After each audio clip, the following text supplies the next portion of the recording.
اعوذ باللہ من الشیطان الرجیم بسم اللہ الرحمن الرحیم الحمد للہ رب العالمین الرحمن الرحیم مالک یوم الدین صدق اللہ العظیم۔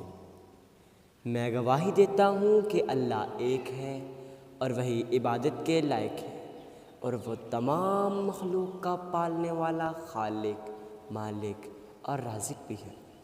میں اس بات کی گواہی دیتا ہوں کہ محمد مصطفیٰ صلی اللہ علیہ وسلم اللہ رب العزت کے بندے اور آخری رسول ہیں اور خاتم النبیین بھی ہیں۔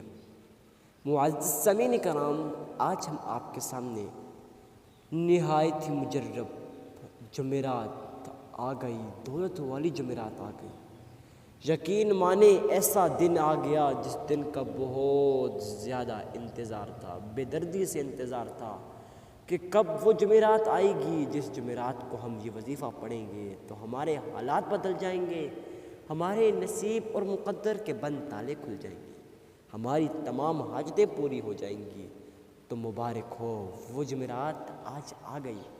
معزز سامعین کرام، آپ اللہ کا لاکھ لاکھ شکر ادا کریں کہ آپ کو وہ جمعرات نصیب ہو گئی جس جمعرات کے اندر نصیب اور مقدر کے بند تالے کھل جاتے ہیں، جس جمعرات کے اندر مال و دولت اللہ رب العزت عطا کرتے ہیں۔ ایسی جمعرات آ گئی جس جمعرات کے اندر آپ کی تمام دعائیں قبول ہوتی ہیں۔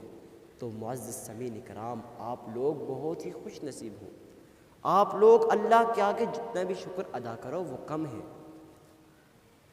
کیونکہ میرا رب یہ جمعرات کسی شخص کو نصیب کرتا ہے، اور اس جمعرات کے اندر جو شخص وظیفہ کرتا ہے وہ میرے خیال سے 100 میں سے 10% لوگ بھی نہیں ہوتے۔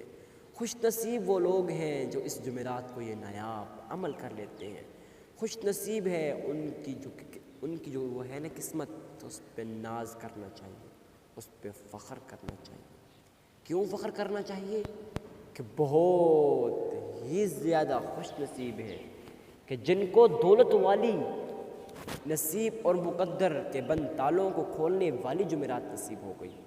معزز سامعین کرام، ہمیں پرسنل کے اندر بہت زیادہ میسیجز آ رہے تھے کہ حضرت جمعرات آ گئی، آپ نے کہا تھا کہ میں آپ کو جمعرات کا وظیفہ بتاؤں گا، ایسا وظیفہ بتاؤں گا کہ آپ کے ایک دن کے اندر حالات بدل جائیں گے، نصیب اور مقدر کے بند تالے کھل جائیں گے، تو ہمیں وظیفہ بتا دیں۔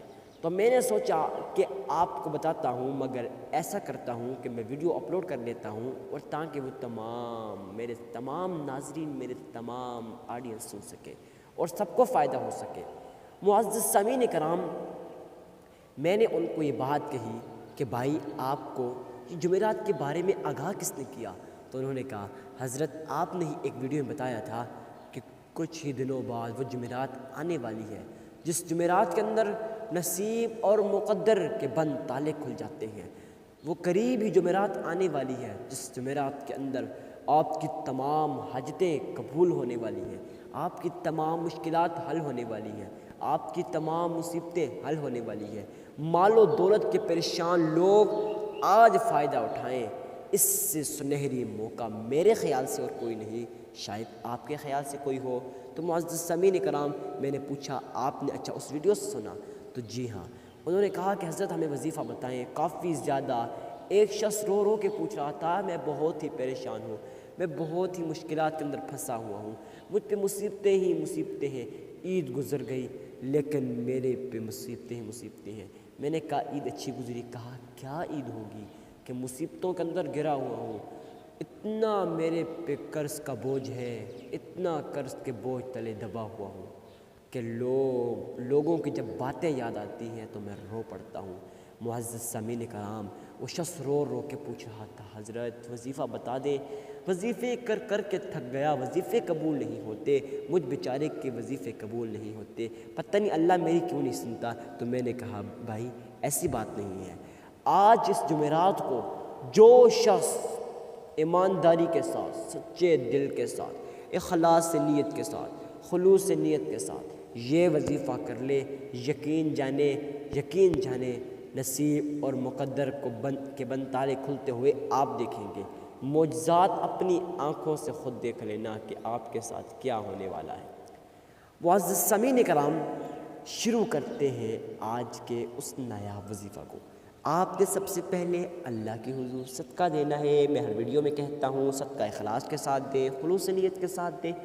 اب صدقہ دینے سے کیا ہوتا ہے، صدقہ دینا کتنا ہے، کس کو دینا ہے؟ کافی لوگ اس بارے سے آگاہ نہیں ہوتے، اس مسئلے کے بارے سے آگاہ نہیں ہوتے کہ بھائی صدقہ دینا کتنا ہے، کس کو دینا ہے اور کیسے دینا ہے، صدقہ دینے سے ہوتا کیا ہے۔ تو آج ان لوگوں کے لیے یہ اہم مسئلہ وہ سن لیں۔ معزز سامعین کرام، صدقہ دینے سے آپ کی تمام مصیبتیں، بلائیں، حاجتیں ٹل جاتی ہیں۔ اب میں مثال دیتا ہوں کہ آپ پہ فیوچر کے اندر جو بھی مشکلات آنے والی ہے، جو بھی مصیبت آنے والی ہے، جو بھی بلا آنے والی ہے، یقین مانیں صدقہ دینے سے ٹل جاتی ہے۔ مگر ایک شرط ہے، بہت بڑی شرط۔ اس شرط کو اگر آپ سمجھ گئے تو سمجھ جائیں کہ آپ کے وظیفے قبول، نہیں سمجھے سمجھ جائیں کہ آپ کی باتیں کرنا قبول نہیں ہے۔ ایسی کون سی وجہ ہے؟ ہاں حضرت، ایسی کون سی وجہ ہے؟ تو معزز سامعین کرام، آپ اس بات کو سن لیں کہ صدقہ آپ نے اخلاص کے ساتھ دینا ہے۔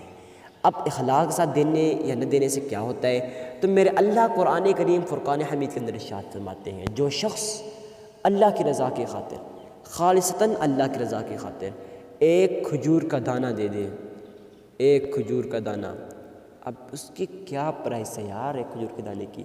مگر میرا رب تو کریم مولا ہے، رحیم مولا ہے، پروردگار مولا ہے، وہ صرف بندے کی سخاوت کو چیک کرتا ہے۔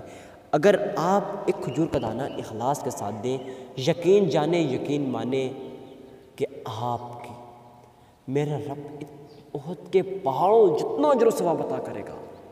احد کے پہاڑوں کو آپ سوچ لیں تو یقین جانیں اتنا اجر و ثواب عطا کرے گا۔ مگر جو شخص اگر اللہ کی رضا کی خاطر دکھاوے کی نسبت سے، اب دکھاوا کیا ہوتا ہے؟ تو اس بات کو اپنے ذہن بٹھا دیں کہ اگر آپ کے ذہن میں یہ ہوگا کہ لوگ مجھے اللہ کا ولی کہیں گے، متقی کہیں گے، پرہیزگار کہیں گے، اس کو کہتے ہیں دکھاوا۔ اگر دکھاوے کی نسبت سے احد کے پہاڑوں جتنا سونا چاندی اب اتنا کون دے سکتا ہے، مگر میرے اللہ فرماتے ہیں اتنا بھی دے دے، اتنا بھی لینڈ لارڈ ہو، اگر وہ احد کے پہاڑوں جتنا سونا چاندی بھی دے دے ریاکاری کی نسبت سے، اسے قیامت کے روز دردناک عذاب دیا جائے گا۔ میرا اللہ آپ کو ہم سب کو محفوظ کرے۔ صدقہ دینے کے بعد آپ نے صدقہ اپنے غریب، مسکین، عاجز، فقیر اور لاچار کو دینا ہے۔ اس کے بعد آپ نے 3 مرتبہ درود ابراہیمی پڑھنا ہے، اللہم صلی علی محمد وعلى آل محمد كما صليت على إبراهيم وعلى آل إبراهيم إنك حميد مجيد اللهم بارك على محمد وعلى آل محمد كما باركت على إبراهيم وعلى آل إبراهيم إنك حميد مجيد۔ آپ نے 3 مرتبہ درود ابراہیم پڑھنا ہے۔ ہاں ایک بات آپ کو لازمی عرض کروں دوستوں، اگر آپ کا تلفظ ٹھیک ہے تو آپ خود پڑھیں، اگر تلفظ ٹھیک نہیں اس بات کو اپنے ذہن میں لازمی بٹھائیں۔ تلفظ ٹھیک نہیں، آپ ویڈیو کو 3 مرتبہ پیچھے کر کے اس درود ابراہیمی کو سن سکتے ہیں۔ اب تلفظ کا ٹھیک ہونا یا نہ ہونا کیا بات ہے؟ تو معزز سامعین کرام، اگر آپ قرآن مجید کے اندر زبر زیر پیش کو الٹا پڑھتے ہیں، غلط پڑھتے ہیں، تو اس لفظ کا مفہوم اور معنی بدل جاتا ہے۔ اب مثال دیتا ہوں کہ میں ایک لفظ پڑھ رہا ہوں کہ اللہ ہم سب پر رحم کرے۔ اب اس جو یہ مصرع ہے، اس کی جو زبر زیر ہے، اس کی جو تجوید ہے، یہ کچھ الگ ہوگی، مگر آپ اس کو جب زبر زیر الٹا پڑھیں گے، اب اس سے کچھ اور معنی بن جائے، کچھ اور معنی بن سکتے ہیں نا، کیونکہ زبر زیر پیش سے تمام معنی و مفہوم بدل جاتا ہے۔ تو معزز سامعین کرام، الٹا ثواب کے بجائے آپ کو عذاب دیا جائے گا، آپ نے اس بارے سے بچنا ہے۔ معزز سامعین کرام، اس کے بعد آپ نے نایاب تسبیح 313 مرتبہ حسبنا اللہ نعم الوکیل، یہ تسبیح ہے، پاورفل وظیفہ آج آپ کو بتایا ہے۔ یقین جانیں عید کے دن لوگ سیر کرتے ہیں تو مجھے کالے ہی کالے میسیجز ہی میسیج، جب بھی واٹس ایپ کھولتا ہوں آگے 100 سے زیادہ میسیجز یہی آئے ہوتے ہیں کہ حضرت ہمیں کوئی مصیبتوں سے چھٹکارا، حضرت ہمیں کوئی پریشانیوں سے چھٹکارا، مشکلات سے چھٹکارا، مال و دولت کا وظیفہ، تو آدمی پھر سب کو پڑھ نہیں سکتا۔ ہاں ایک بات آپ کو لازمی عرض کروں، بعض لوگ کہتے ہیں کہ حضرت آپ ہمارے میسیجز کا جواب نہیں دیتے، تم کیسے دوں بھیا؟ آپ ایسے کیا کریں کہ آپ جب میسیج کریں تو آپ ایک میسیج کو 3-4 مرتبہ ریپیٹ کر دیا کریں تاکہ آپ کا میسیج ہمارے پاس ٹاپ پہ آئے اور ہم اس کا جواب بآسانی دے سکیں۔ تو دوستوں جب یہ آپ نے وظیفہ پڑھ لیا اس کے بعد آپ نے 3 مرتبہ درود ابراہیمی پھر پڑھ لینا ہے، عمل آپ کا مکمل ہو جائے گا۔ ویڈیو اچھی لگی ویڈیو کو لائک لازمی کرنا ہے۔